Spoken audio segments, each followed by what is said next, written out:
Today, let's see how to fix desktop icon not showing on your Windows 11. Before proceeding, make sure you have like and subscribe ITBK and let's get started. On the Windows 11, you could see that there are no icons showing on my desktop. The first and quickest fix I want to apply is right click on your desktop, go to view and make sure you have selected show desktop icon.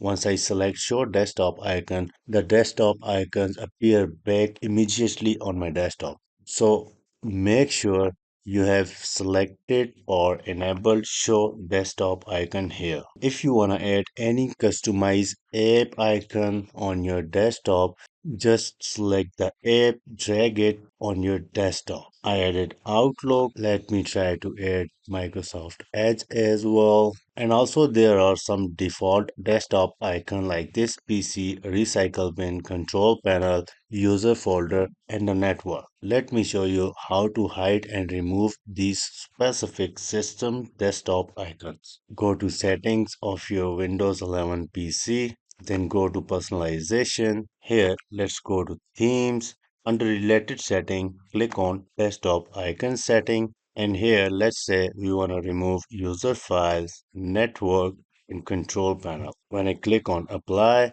I get rid of user files, network, and control panel. Then I will click OK. So that's all about show and hide your desktop icon in Windows 11.